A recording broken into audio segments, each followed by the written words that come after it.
Hello everyone, आज हम videos के माध्यम से ये मासिक राशिफल पे चर्चा करने वाले हैं। और आज का जो साइन है पैसे साइन यानी मीन राशि। हाँ, जो लोग मीन राशि हैं उनके लिए ये अगस्त का महीना किस प्रकार से फल प्रभाव देने वाला होगा, इन सभी चीज़ों पे हम विचार करेंगे। और देखिए यहाँ पे एक चार्ट है, चार्ट के माध्यम से हम समझने की कोशिश करेंगे कि हमारे पत्रिका के अकॉर्डिंग और ग्रहों का गोचर किस प्रकार से है और ग्रहों का दृष्टि किस प्रकार से होगा, इन सभी चीज़ों पे विचार करेंगे। तो चलिए जानते हैं। देखिए ये मीन लग्न की पत्रिका है, तो लग्न में ही राहु है आपके, और तीसरे भाव में गुरु और मंगल का कंजक्शन युक्ति है।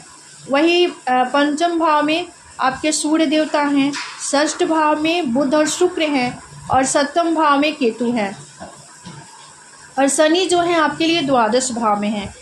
कुछ इस प्रकार से ग्रहों का प्लेसमेंट आपके कुंडली के अकॉर्डिंग होगा। आप चलिए दृष्टि के बारे में जानते हैं। देखिए राहु के पास 3 दृष्टि है, क्योंकि राहु केतु को भी गुरुवत दृष्टि प्राप्त है।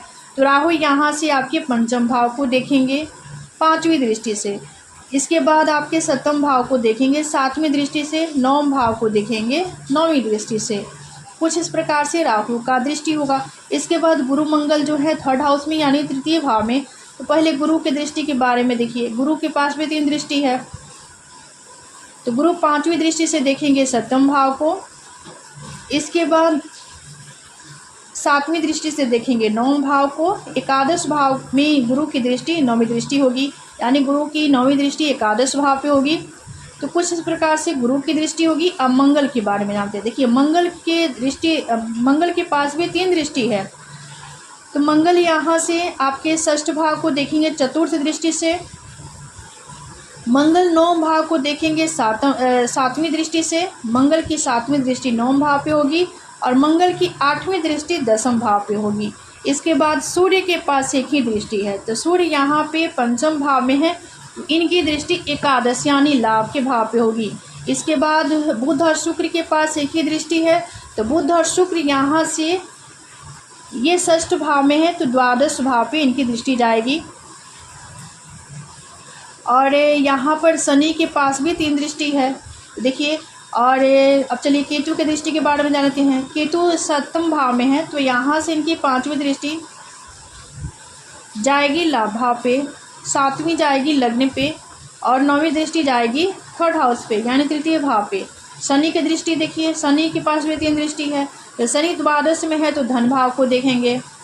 इसके बाद शनि यहाँ से 7वीं दृष्टि इनकी पड़ेगी षष्ठ भाव पे, और 10वीं दृष्टि पड़ेगी भाग्य भाव पे।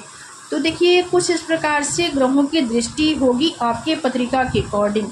अब चलिए इस माह के अगस्त माह के फल प्रभाव पर भी हम चर्चा कर लेते हैं। देखिए मीन राशि वालों के लिए अगस्त 2024 का महीना काफ़ी लाभदायक रहने वाला है। वही व्यापार, करियर आदि के लिए समय काफ़ी उत्तम होगा। बस आपको अपनी मेहनत में कमी नहीं रखनी है, अपना एफर्ट जारी रखिए। इस अवधि में सभी चीज़ों को प्राप्त करेंगे। हालांकि नौकरी पेशा वालों को कुछ चुनौतियों का भी सामना करना पड़ सकता है, कुछ परेशानियाँ, कुछ उलझनें आपको परेशान कर सकती है। और विद्यार्थियों को यह माह अनुकूल साबित, देखिए विद्यार्थियों के लिए यह काफ़ी बढ़िया रहने वाला है। यह अगस्त का महीना आपके पंचम भाव में सूर्य बैठे हैं, आपके लाभ भाव को देखेंगे, जिससे शिक्षा के क्षेत्र में खूब उन्नति करेंगे आप। वही उच्च शिक्षा की पढ़ाई करने वाले छात्र को भी पढ़ाई में मन लगेगा, यानी पढ़ाई में आप रमिएगा, पढ़ाई से आप भागिएगा नहीं, उसमें आपकी रुचि होगी। साथ ही अध्यापक और गुरुओं से आप सहयोग भी प्राप्त करेंगे, जिससे आपके ज्ञान में वृद्धि होगी। वही वैवाहिक जीवन में उतार चढ़ाव की भी स्थिति होगी। देखिए सूर्य आपके शिक्षा के भाव में है, संतान के भाव में है, तो यहाँ से आपके लाभ भाव को देखेंगे, जिसकी वजह से आपके जो हायर एजुकेशन जो स्टूडेंट हायर एजुकेशन की तैयारी कर रहे हैं और उनका इन चीज़ों में संलग्न है, तो इनके लिए तो काफ़ी ये समय बेहतर साबित होगा।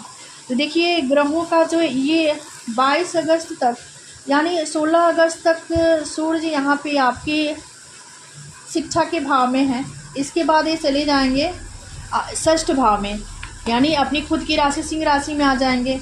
और वही 25 अगस्त को शुक्र कन्या में चले जाएंगे, कन्या राशि में, यानी आपके लिए सप्तम भाव में आ जाएंगे। 26 अगस्त को मिथुन राशि में मंगल चले जाएंगे, और 22 अगस्त को बुध वक्र हो जाएंगे, यानी बुध जो है वक्री अवस्था को प्राप्त करेंगे। तो कुछ इस प्रकार से फल प्रभाव आपके लिए होगा। ये था मासिक राशि पे चर्चा। तो आज का विषय यहीं समाप्त होता है। मिलते हैं अगले वीडियो में एक नए विषय वस्तु के साथ। तब तक के लिए धन्यवाद।